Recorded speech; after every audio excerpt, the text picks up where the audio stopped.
Welcome, tech enthusiasts and AI aficionados, to another electrifying episode of Navigating the AI Frontier. I'm Mark, your resident GenAI cartographer. And I'm Tom, the Wardley Map whisperer. Together, we're like the Lewis and Clark of the digital frontier, minus the dysentery and with significantly better Wi-Fi. Today, we're diving headfirst into the shark-infested waters of competitive forces and potential disruptors in the GenAI space. It's like Game of Thrones, but with more algorithms and fewer dragons. Let's kick things off by identifying the key players in our GenAI drama. We've got tech giants, scrappy startups, ivory tower researchers, and the unsung heroes of open source communities. It's like the Avengers, but with more coding and less spandex. Absolutely, Mark. And just like the Avengers, these players all have their own superpowers and kryptonite. For instance, tech giants have resources that would make Tony Stark jealous, but they can be as nimble as the Hulk in a china shop. Great point, Tom. And let's not forget, in the GenAI world, today's collaborator could be tomorrow's competitor. It's like a high-stakes game of musical chairs, but instead of music stopping, it's funding rounds and breakthroughs. Now let's talk about potential disruptors. These are the M. Night Shyamalan plot twists of the GenAI world. They could come from anywhere. A breakthrough in quantum computing, a teenager coding in their parents' basement, or even a sudden shift in user behavior. Exactly. It's like trying to predict the next viral TikTok dance, but with higher stakes and fewer awkward dad moves.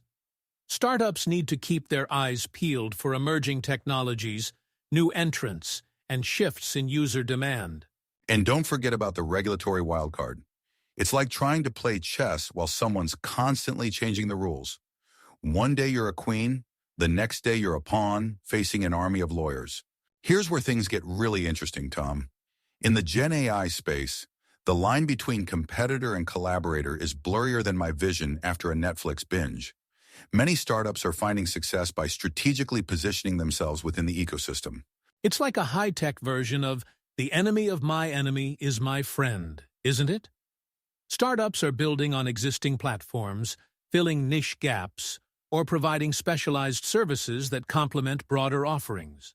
Exactly. It's a delicate dance, like trying to tango with an octopus.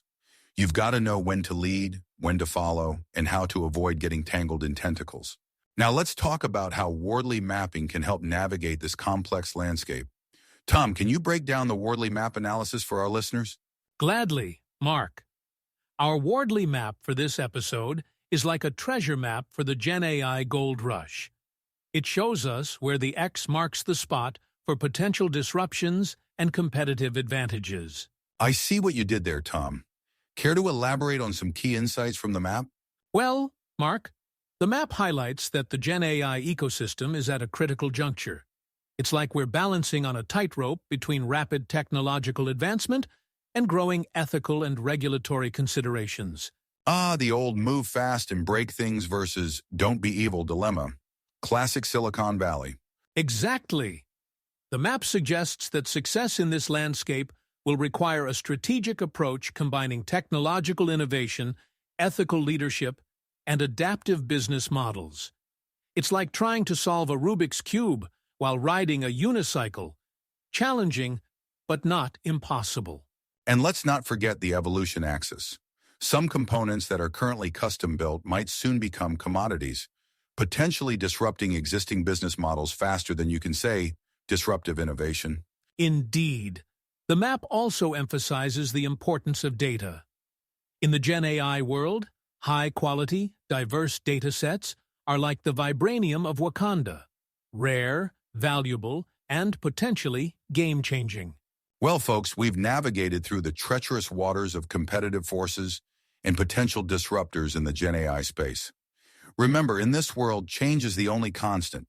Well, that and the need for more computing power. Indeed, Mark.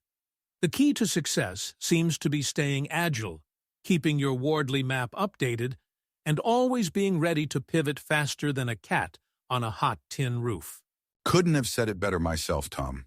And on that note, dear listeners, it's time for us to power down. Remember to like, subscribe, and leave a review, preferably one generated by a highly sophisticated AI that's been trained on Shakespeare and stand-up comedy.